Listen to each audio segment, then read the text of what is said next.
Welcome to SVR academy. కొన్ని important general నాలెడ్జ్కి సంబంధించినటువంటి పాయింట్స్ని చూద్దాం. ఫస్ట్ వచ్చేసి బంగ్లాదేశ్లో గంగా నదిని పద్మా నది అంటారండి. మనం ఇండియాలో గంగా నది ప్రవహిస్తుంది. ఇది బంగ్లాదేశ్లోకి ఎంటర్ అవగానే దీన్ని పద్మా అనే పేరుతో పిలుస్తారు. ఇటువైపు నుంచి బ్రహ్మపుత్ర వస్తుందండి. బ్రహ్మపుత్ర ఇండియాలోకి ఎంటర్ కాంగలోనే టిబెట్లో పుట్టి బ్రహ్మపుత్ర అనేది ఇండియాలోకి ఎంటర్ అవ్వగానే అంటే అరుణాచల్ ప్రదేశ్లోకి ఎంటర్ అవుతుంది, తర్వాత అస్సాంలోకి వెళ్తుంది, దాని తర్వాత బంగ్లాదేశ్లోకి వస్తుందండి. సో మనం ఇండియాలో బ్రహ్మపుత్ర నది అంటాం దీన్ని. చైనాలో దీన్ని యార్లాంగ్ సాంగ్పో అంటారు. అలాంటి యార్లాంగ్ సాంగ్పో ఇండియాలోకి అరుణాచల్ ప్రదేశ్లోకి అస్సాంలో మనం దీన్ని బ్రహ్మపుత్ర అంటాం. అస్సాం నుంచి బంగ్లాదేశ్లోకి వెళ్ళిన తర్వాత వీళ్ళు జమున అంటారు. అంటే ఇటువైపు నుంచి వచ్చిన గంగ బంగ్లాదేశ్లోకి వెళ్ళాక పద్మ అవుతుంది. ఇటువైపు నుంచి ఇండియాలో నుంచి బంగ్లాదేశ్లోకి వెళ్ళినటువంటి బ్రహ్మపుత్ర జమున అవుతుంది. ఈ పద్మ జమున రెండు కలిస్తే దాన్ని మేఘన అంటారు. ఈ మేఘన బంగ్లాదేశ్లో ప్రవహించి బే ఆఫ్ బెంగాల్లో కలుస్తుంది. ఇది మనం గుర్తుపెట్టుకోవాల్సిన ఇంపార్టెంట్ టాపిక్. బంగ్లాదేశ్లో గంగా రివర్ని పద్మ అని, బ్రహ్మపుత్ర అని జమున అని, పద్మ జమున గంగా బ్రహ్మపుత్ర రెండు కలిసి మేఘన అని, ఆ మేఘనాకు పోయి బే ఆఫ్ బెంగాల్ బంగాళాఖాతంలో కలుస్తుంది. సో గంగా రివర్ని మనం ఏమని పిలుస్తామండి? పద్మ అని పిలుస్తామన్నమాట. సౌత్ ఏషియాలోనే, దక్షిణ ఆసియాలోనే ఒక మేజర్ రివర్గా చెప్పుకోవచ్చు గంగా నది లేదా పద్మా నదిని. తర్వాత కోస్టల్ లైన్స్ పరంగా చూస్తే అండి 9 కోస్టల్ స్టేట్స్ ఉన్నాయని తెలుసు మనకి. 9 కోస్టల్ అంటే ఏంటండి? తీర ప్రాంతం ఉన్నటువంటి రాష్ట్రాలు. వాటిలో ఇక్కడ గుజరాత్ నుంచి మనం మొదలు పెడితే ఇక్కడ వెస్ట్ బెంగాల్ వరకు మనకి 9 రాష్ట్రాలు ఉంటాయి, తీరరేఖ ఉన్నాయి. వీటిలో అత్యధికంగా ఉండేది ఏంటంటే ఇట్లా ఉంటుంది కాబట్టి ఎక్కువ తీరరేఖ కలిగి ఉంటుంది. ఎట్లా ఉంటే తీరరేఖ తక్కువ ఉంటుంది, ఎట్లా ఉంటే తీరరేఖ ఎక్కువగా ఉంటుంది. అందుకనే గుజరాత్కి అప్రాక్సిమేట్గా 1600 కిలోమీటర్ల నది అనుసంధానం ఉంది, తీరరేఖ ఉంది. సెకండ్ లార్జెస్ట్ స్టేట్ ఏంటండి? ఆంధ్రప్రదేశ్. ఆంధ్రప్రదేశ్కి 974 కిలోమీటర్లతో ఆంధ్రప్రదేశ్ తీరరేఖ పొడవులో భారతదేశంలో 2వ స్థానంలో ఉందండి. నెక్స్ట్, కోల్లో మనకి ముఖ్యంగా 3 రకాలు ఉన్నాయండి. ఆంథ్రసైట్, తర్వాత బిట్యూమినస్ అండ్ లిగ్నైట్ అనే 3 రకాలు ఉన్నాయి. ఆంథ్రసైట్ కోల్ అనేది గ్రేడ్ పరంగా చూస్తే హయ్యెస్ట్ గ్రేడ్ అనమాట. బర్నింగ్ కెపాసిటీ చాలా ఎక్కువగా ఉంటుంది. తర్వాత హయ్యెస్ట్ గ్రేడ్ తర్వాత ఆంథ్రసైట్ తర్వాత బిట్యూమినస్, దాని తర్వాత లిగ్నైట్. అంటే కార్బన్ కంటెంట్ ఎక్కువగా ఉంటే ఎనర్జీ ఎఫిషియన్సీ ఎక్కువగా ఉంటుంది. అందుకనే ఆంథ్రసైట్లో కార్బన్ కంటెంట్ ఎక్కువగా ఉంటుంది. అప్రాక్సిమేట్గా 86% కార్బన్ కంటెంట్ ఉంటుంది ఆంథ్రసైట్లో. అందుకనే కార్బన్ ఎక్కువగా దేంట్లో ఎక్కువగా ఉంటుందో అది హై గ్రేడ్ కోల్ అనమాట. అందుకనే ఆంథ్రసైట్లో ఎక్కువ కార్బన్ కంటెంట్ ఉంటుంది. దాని తర్వాత బిట్యూమినస్, దాని తర్వాత లిగ్నైట్. తర్వాత మన సోలార్ సిస్టమ్ కాకోకుండా సోలార్ సిస్టమ్ బయట బ్రైటెస్ట్ స్టార్ అంటే అత్యంత కాంతివంతమైనటువంటి నక్షత్రం ఏంటి అని అడుగుతున్నారు. సైరస్ అండి, లేదా సిరియస్ అనే పేరుతో పిలుస్తారు. దీన్ని డాగ్ స్టార్ అని కూడా అంటారనమాట. ఇది నైట్ స్కై, నైట్ మనం గమనించినప్పుడు మన సోలార్ సిస్టమ్ బయట చాలా కాంతివంతంగా కనిపిస్తూ ఉంటుంది. So brightest star out side our solar system is Sirius. తర్వాత మన సోలార్ సిస్టమ్కి చాలా క్లోజ్గా ఉన్నటువంటి నక్షత్రం, closest star to our solar system ఇది ప్రాక్సిమా సెంటోరీ. దీని మీద రీసెర్చ్ ఎక్కువగా జరుగుతూ ఉంటుందండి. లైట్ ఇయర్ అంటాం కదా మనం. లైట్ ఇయర్ అనేది దేని యొక్క యూనిట్ అండి? Distance unit. అంటే 1 సంవత్సర కాలంలో లైట్ ఎంతైతే ప్రయాణించగలుగుతుందో దాన్ని మనం లైట్ ఇయర్ అంటారు. How far light travels in 1 year, that we call it as light year. తర్వాత వరల్డ్లోనే, ప్రపంచంలోనే హైయెస్ట్ వాటర్ ఫాల్ ఉంది ఏంటి అని అడుగుతున్నారు. ఏంజలా ఫాల్స్ అండి. ఇది వెనిజులాలో ఉంది. సో ఇది టాలెస్ట్ అనమాట, అన్ఇంటరప్టెడ్ వాటర్ ఫాల్. ఇది ఎప్పుడూ వాటర్ ఫాల్ అవుతూనే ఉంటుందన్నమాట. ఏంజల్ ఫాల్స్ అనేది highest water fall in the world. ఇది వెనిజులాలో ఉందండి ఇది. నెక్స్ట్, బ్రహ్మపుత్ర రివర్ సిస్టమ్ అనేది మనకు తెలుసు. బ్రహ్మపుత్ర నది అనేది ఇది ఎక్కడ ఆరిజినేట్ అయిందంటే టిబెట్లో ఆరిజినేట్ అయిందండి. టిబెట్లో ఏ గ్లేషియర్స్లో అంటే ఏదైనా కానీ హిమానీ నదాల్లో నదులు అనేది ఆరిజినేట్ అవుతూ ఉంటాయి. ఏ హిమానీ నదాల్లో ఈ నది ఆరిజినేట్ అయింది అని అంటున్నారు. చెమయాంగ్ డాంగ్ గ్లేషియర్, చెమయాంగ్ డాంగ్ గ్లేషియర్స్లో చెమియాంగ్ డాంగ్ అనే ఒక హిమానీ నదంలో ఇది టిబెట్లో పుట్టిందండి. సో అయితే ఇది ఇండియాలో ఫ్లో అవుతుంది. సో దీన్ని ఎర్లాంగ్ జాంగ్పో అని టిబెట్లో అంటారు. ఇండియాలోకి వస్తే బ్రహ్మపుత్ర అంటారు. ఇది బంగ్లాదేశ్లోకి వెళ్ళిన తర్వాత జమున అంటారు. ఈ జమున పద్మాతో కలిసి అంటే గంగా నదితో కలిసి ఇది మేఘనాగా మారుతుంది. ఈ మేఘనా వెళ్ళి బే ఆఫ్ బెంగాల్లో కలుస్తుందండి.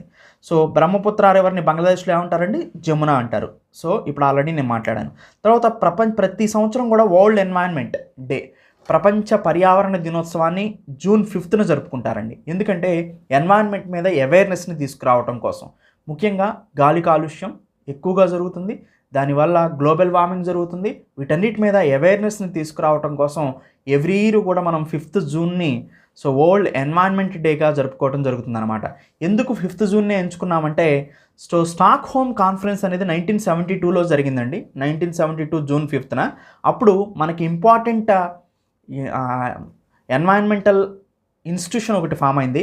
అదే United Nation environmental programme. So UNEP form అయిందనమాట, యునైటెడ్ నేషన్ ఎన్వైరన్మెంటల్ ప్రోగ్రామ్ అనేది. అందుకని ఎవ్రీ ఇయర్ మనం జూన్ 5న వరల్డ్ ఎన్వైరన్మెంటల్ డేగా సెలబ్రేట్ చేసుకోవటం జరుగుతూ ఉంటుంది.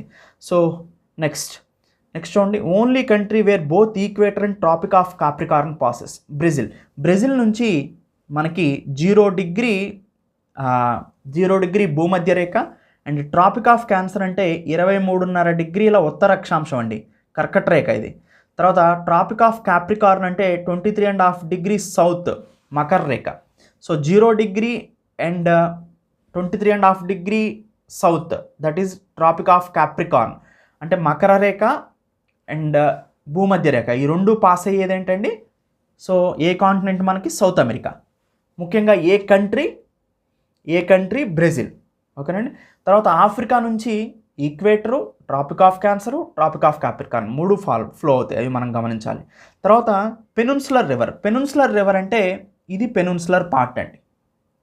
సో పీఠభూమి ప్రాంతం ఉన్నది మొత్తం కూడా ఇది peninsular plateau or peninsular area. ఈ పెనున్సులర్ ప్రాంతంలో అంటే దక్షిణ భారతదేశంలో సింపుల్గా చెప్పుకోవాలంటే సో లాంగెస్ట్ రివర్ ఏంటంటే గోదావరి రివర్ అండి. నార్త్ ఇండియాలో మనం చూస్తే ఓవరాల్గా అయితే గంగా సో అనమాట. సో తర్వాత ఓవరాల్గా ఇండియాలో ఉన్నటువంటి రివర్స్లో సెకండ్ పొజిషన్లో గోదావరి ఉంది, ఫస్ట్ గంగా అండి. సో నెక్స్ట్ బ్లాక్ పెప్పర్ని అత్యధికంగా ప్రొడ్యూస్ చేస్తున్నటువంటి స్టేట్ ఏంటి ఇండియాలో అంటే కేరళ అండి. బ్లాక్ పెప్పర్, సో మిరియాలు, సో వీటిని హైయెస్ట్గా ప్రొడ్యూస్ చేస్తుంది కేరళ.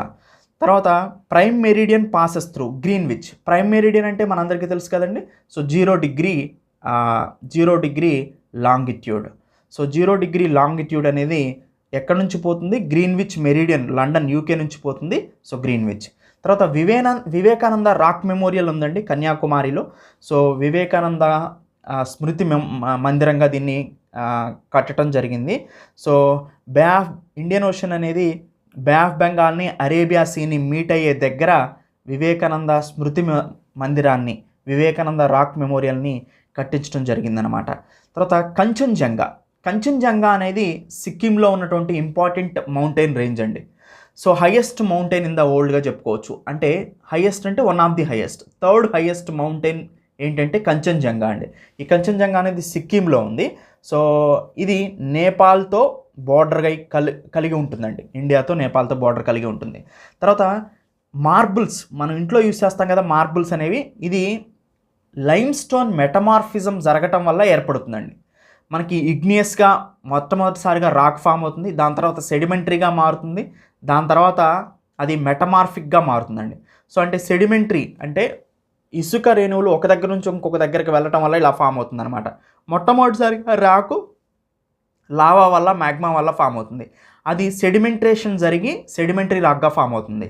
అది తర్వాత మెటమార్ఫిజం జరిగి అంటే ఫిజికల్ అండ్ కెమికల్ ప్రాపర్టీస్ మారి అది ఇంకొక స్టోన్గా మారుతుంది. లైమ్ స్టోన్ను మెటమార్ఫిజం చెందటం వల్ల అంటే chemical and physical properties change అవ్వటం వల్ల లైమ్ స్టోన్ అనేది దేనిగా మారుతుందండి? మార్బుల్గా మారుతుంది అనమాట. ప్రైమరీ రాక్ ఏంటి అసలు? అన్నిటికన్నా మొట్టమొదటిగా ఫామ్ అయింది ఇగ్నియస్ రాక్ అండి. లావా కానీ మ్యాగ్మా కానీ సాలిడిఫై అవటం వల్ల ఈ ఇగ్నియస్ రాక్ ఫామ్ అవుతుంది. ఈ ఇగ్నియస్ రాక్ తర్వాత సెడిమెంటరీ. ఇగ్నియస్లో చాలా ఎగ్జాంపుల్స్ ఉంటాయి, సెడిమెంటరీలో చాలా ఎగ్జాంపుల్స్ ఉంటాయి, మెటమార్ఫిజంలో చాలా ఎగ్జాంపుల్స్ ఉంటాయి. ఇప్పుడు మార్బుల్ ఏ ఎగ్జాంపుల్ అండి? మెటమార్ఫిజం. గ్రానైట్ ఏ ఎగ్జాంపుల్ అండి? Igneous rock. ఇలా అనమాట. సో సెడిమెంటరీ అంటే అక్యూములేషన్ ఆఫ్ శాండ్ పార్టికల్స్, దాన్ని సెడిమెంటరీ అంటారు. అంటే primary rock igneous, secondary rock sedimentary, tertiary rock metamorphic rock. So finished rock అనమాట మెటమార్ఫిక్ అంటే. అందుకని మార్బుల్ మనకు చాలా చక్కగా కనిపిస్తూ ఉంటుంది. తర్వాత మాంచెస్టర్ ఆఫ్ సౌత్ ఇండియా అని ఏసీటీని అంటారు. కోయంబత్తూర్ని మాంచెస్టర్ ఆఫ్ సౌత్ ఇండియా అనిగా పిలుస్తారండి. ఎందుకంటే కోయంబత్తూర్ అనేది టెక్స్టైల్ ఇండస్ట్రీస్కి ఫేమస్ అనమాట. అందుకనే దీన్ని మాంచెస్టర్ ఆఫ్ సౌత్ ఇండియాగా పిలుస్తారు. తర్వాత గ్రీన్విచ్ మెరీడియన్ టైం అంటే జీరో. తర్వాత ఇండియన్ స్టాండర్డ్ టైం. సపోజ్ చూడండి, ఎర్త్ ఇలా తీసుకుంటే, మీరు ఎర్త్ ఇలా తీసుకున్నారనుకోండి, తీసుకుంటే ఏమవుతుందండి, సపోజ్ ఇదో 0 డిగ్రీ లాటిట్యూడ్, ఇది 0 డిగ్రీ లాంగిట్యూడ్. టైం మనం మెన్షన్ చేసేటప్పుడు 0 డిగ్రీ లాంగిట్యూడ్నే తీసుకుంటాం. 0 డిగ్రీ లాంగిట్యూడ్ అంటే ఇది గ్రీన్విచ్ మెరీడియన్ టైం జిఎంటీ, అవునా. సో ఈ జిఎంటీ ఇండియా సపోజ్ ఇక్కడెక్కడో ఉంది. సో ఇండియాలో మనకి ఇండియన్ స్టాండర్డ్ టైం ఉంటుంది, ఈ ఇండియన్ స్టాండర్డ్ టైం. సో ఈ రెండింటి మధ్యలో వ్యత్యాసం ఎంత, ఎందుకంటే ఎర్త్ సన్ ఏడు ఉంటాయండి, ఎర్త్ ఇలా తిరుగుతూ ఉంటుంది, అవునా, ఇలా తిరుగుతూ ఉంటుంది. కాబట్టి ఇటువైపు ఏంటంటే ఈస్ట్, ఇది వెస్ట్, ఈస్ట్ నుంచి మనకి వెస్ట్ తిరుగుతూ ఉంటుంది, అవునా. సో మనం ఇక్కడ టైము లండన్లో 12 అయిందనుకోండి, ఇక్కడ ఎంత తేడా ఉంటుందంటే 5:30 గంటలు తేడా ఉంటుంది. ఈ మధ్యలో ఎంత సమయం తేడా ఉంటుందండి, 5:30 గంటలు తేడా ఉంటుందన్నమాట. నెక్స్ట్ తర్వాత ఇండియాని శ్రీలంకని వేరు చేసేటువంటి జలసంధి the strait dividing between India and Sri Lanka is Palk strait. So Palk జలసంధి. తర్వాత ల్యాండ్ ఆఫ్ 5 రివర్స్గా ఏ స్టేట్ని పిలుస్తారండి, పంజాబ్ని పిలుస్తారు. దాని తర్వాత సో బాక్రానంగల్ డ్యాము ఏ నది మీద ఉంది అంటే సట్లెజ్ నది మీద ఉందండి. ఇది ఏ రాష్ట్రంలో ఉందంటే హిమాచల్ ప్రదేశ్లో ఉందండి. తర్వాత లేక్ సిటీగా ఏ సిటీని పిలుస్తారు, ఉదయ్పూర్ని పిలుస్తారు. ఎందుకంటే వేరియస్ న్యూమరస్ లేక్స్ ఈ ఉదయ్పూర్లో ఉన్నాయండి, రాజస్థాన్లో. అందుకని దీన్ని లేక్ సిటీగా పిలుస్తారు, ఉదయ్పూర్ని. తర్వాత జెట్ స్ట్రీమ్స్ అంటే ఎయిర్ కరెంట్స్ అండి ఇవి. ఈ ఎయిర్ కరెంట్స్ అనేది ట్రోపోపాజ్లో మనకు కనిపిస్తూ ఉంటాయి. ట్రోపోపాజ్ అంటే మీరు ఎర్త్ ఇది తీసుకున్నారనుకోండి, ఇది ఎర్త్, ఇది ట్రోపోస్పియర్, అవునా, ఇది స్ట్రాటోస్పియర్, ఇది థర్మోస్పియర్, తర్వాత ఇది ఎక్సోస్పియర్, ఇలా అంటాం కదా. ట్రోపోస్పియర్కి స్ట్రాటోస్పియర్కి మధ్యలో ఉండేది ట్రోపోపాజ్ అండి. ఈ ట్రోపోపాజ్లోనే ఈ జెట్ స్ట్రీమ్స్ అనేది ఏర్పడతాయి.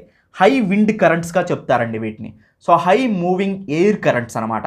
అంటే గాలి ప్రవాహాలు, అత్యధికంగా వేగంగా వేసేటువంటి గాలి ప్రవాహాలు. ఎర్త్ అట్మాస్ఫియర్లో అప్పర్ పార్ట్గా ఉన్నటువంటిది దీన్ని ట్రోపోపాజ్గా పిలుస్తాం, ట్రోపోస్పియర్లో.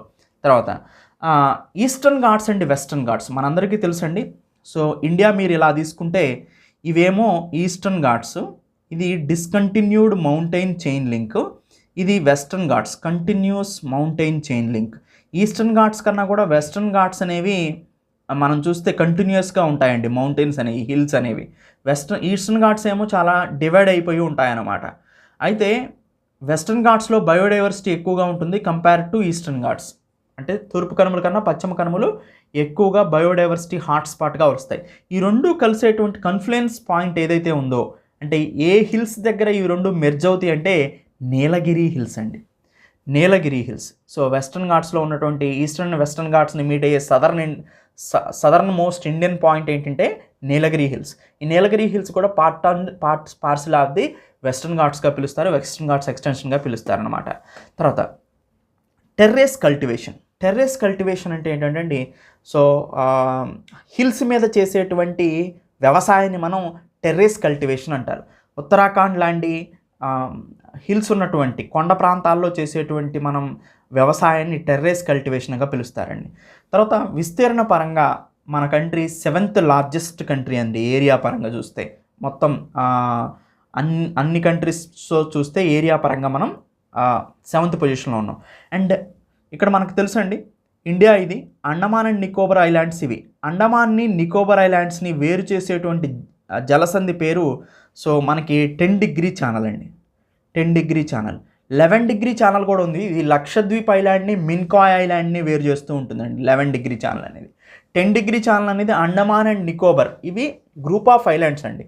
అండమాన్ నికోబార్ అనే ఐలాండ్ అనేది ఒకటిగా చెప్తున్నప్పటికీ కూడా ఇవి గ్రూప్ ఆఫ్ ఐలాండ్స్. అండమాన్ ఒక ఐలాండ్, నికోబార్ అనేది ఒక ఐలాండ్. ఈ అండమాన్లో కూడా సో మనకి మిడిల్ అండమాన్ అండి, నార్త్ అండమాన్ అని, సౌత్ అండమాన్ అని ఇలా డివైడ్ చేయబడతాయి. సో నికోబార్ ఐలాండ్స్ కూడా మళ్ళీ డివైడ్ చేయబడతాయి. సో అలా ఉంటుంది. కానీ మెయిన్గా అండమాన్ని నికోబార్ని డివైడ్ చేసే ఛానల్ వచ్చేసి 10 డిగ్రీ ఛానల్ అండి. తర్వాత ఇండస్ రివర్ సిస్టమ్ గురించి మనం చూస్తే ఇండస్ రివర్ సిస్టంలో ముఖ్యంగా దీనికి 5 ఉపనదులు ఉన్నాయని మనకు తెలుసండి. వాటిల్లో సో చినాబ్, బియాస్, సట్లెజ్. ఓకేనండి. So Chenab, Jhelum, Indus. Okay, Chenab, Jhelum, Indus, Ravi, Beas, Sutlej, RBS, CJI. గుర్తుపెట్టుకునేది ఇలా, CJI chief justice of India అంటే Chenab, Jhelum, India. And RBS అంటే రావి, బియాస్, సట్లెజ్. ఇలా గుర్తుపెట్టుకోవచ్చండి, Ravi, Beas, Sutlej, Chenab, Jhelum, India, CJI, RBS. ఓకేనండి. సో సట్లెజ్ రివర్ అనేది ఏ మేజర్ రివర్ సిస్టంలో పార్ట్ అండి? ఇండస్ రివర్ సిస్టంలో పార్ట్గా చెప్పుకోవచ్చు దీన్ని. నెక్స్ట్, గోదావరి రివర్ని వృద్ధ గంగాగా పిలుస్తారండి. ఎందుకంటే దీన్ని ఎల్డర్ గంగాగా పిలుస్తారనమాట. ఎందుకంటే హిస్టారికల్ సిగ్నిఫికెన్స్, చాలా ఓల్డ్ సిస్టమ్ అనమాట. అందుకని గోదావరి నదిని దీన్ని మనం వృద్ధ గంగాగా పిలుస్తాం. కంపేర్డ్ టు నార్దర్న్ ఇండియన్ రివర్స్తో పోలిస్తే కూడా సదర్న్ ఇండియన్ రివర్స్ అనేవి చాలా ఓల్డ్ సిస్టమ్గా చెప్తారండి. తర్వాత గిర్నార్ హిల్స్ అనేవి గుజరాత్లో ఉన్నాయండి. ఎందుకు గిర్నార్ హిల్స్ అని అంటామంటే ఇక్కడ గిర్ నేషనల్ పార్క్ కూడా ఫేమస్ అండి. అందుకని ఇక్కడ ఉన్నటువంటి హిల్స్ని కూడా మనం గిర్నార్ హిల్స్ అంటాం. ఇది ఏషియాటిక్ లైన్స్, సింహాలు అంటే ఆసియా సింహాలకి ప్రసిద్ధి చెందిందండి ఇది. తర్వాత ప్రపంచంలోనే బాగా డీప్గా ఉన్నటువంటి చాలా లోతైనటువంటి మైన్ ఎక్కడుంది అంటే ఆఫ్రికాలో ఉందండి. ఇది గోల్డ్ అండ్ ప్లాటినం మైన్స్ అనమాట. ఆఫ్రికాలో ఉన్న గోల్డ్ అండ్ ప్లాటినం మైన్స్. తర్వాత కోల్ అండ్ పెట్రోలియమ్స్ ఏ రాక్స్లో మనకి ఎక్కువగా కనిపిస్తూ ఉంటాయంటే సెడిమెంటరీ రాక్స్ అండి. ఎందుకంటే ఆర్గానిక్ మ్యాటర్ అనేది అంటే చెట్లు, జంతువులు ఇవన్నీ కళేబరాలనేవి కుళ్ళిపోయి చాలా సంవత్సరాల తర్వాత కోల్ అండ్ పెట్రోలియంగా మార్పు చెందుతాయి. అలా మార్పు చెందే ప్రాసెస్ని సెడిమెంటేషన్ అంటారు. అలా సెడిమెంటరీ రాక్ ఫామ్లో మనకి కోల్ అండ్ పెట్రోలియం రిజర్వ్స్ అనేది మనకు వస్తాయన్నమాట. తర్వాత nuclear power plants. So nuclear power plants మనకి most important nuclear power plants ఉన్నాయండి.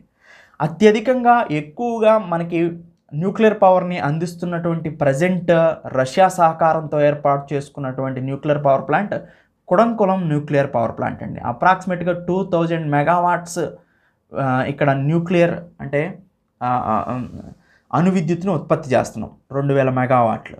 సో ఇలా nuclear power plants most important nuclear power plants ఉన్నాయండి. Kudankulam nuclear power plants. ఆంధ్రప్రదేశ్లో కూడా ఒక న్యూక్లియర్ పవర్ ప్లాంట్ పెడదాం అనుకున్నారు, కోవాడ న్యూక్లియర్ పవర్ ప్లాంట్. శ్రీకాకుళంలో కోవాడ అనే ప్రాంతంలో పెడదాం అనుకున్నారు. ఇది 6000 మెగావాట్స్ అండి. కానీ కొన్ని హర్డిల్స్ వల్ల ఇది ఆగిపోయింది. ఎప్పుడు ముందుకెళ్తుందో చూడాలి. సో అయితే న్యూక్లియర్ పవర్ ప్లాంట్స్లో ముఖ్యమైనది కుడంకులం న్యూక్లియర్ పవర్ ప్లాంట్. తర్వాత డిఫరెంట్ న్యూక్లియర్ పవర్ ప్లాంట్స్ ఉన్నాయి, మనందరికీ తెలుసు. తర్వాత కల్పకం కూడా మనం ఇండిజినియస్గా సొంతంగా తయారు చేసుకున్నటువంటి న్యూక్లియర్ అటామిక్ పవర్ స్టేషన్ అండి. ఇది తమిళనాడులో ఉంది. సో కుడంకులం కూడా తమిళనాడులో ఉంది, కల్పకం కూడా తమిళనాడులోనే ఉందన్నమాట. సో ఇది ఇండిజినియస్ టెక్నాలజీతో మనం తయారు చేసుకున్నాం. మనం సొంతగా తయారు చేసుకున్నటువంటి ఇండిజినియస్ న్యూక్లియర్ రియాక్టర్ ఏంటంటే అప్సరా అండి. అప్సరా అనేది ఇండిజినియస్గా తయారు చేసుకున్నటువంటి న్యూక్లియర్ రియాక్టర్. సో తర్వాత మనకి డిఫరెంట్ న్యూక్లియర్ పవర్ ప్లాంట్స్ ఉన్నాయి, అవి గురించి కూడా మనం సపరేట్గా మళ్ళీ ఇంకోసారి చెప్పుకుందాం.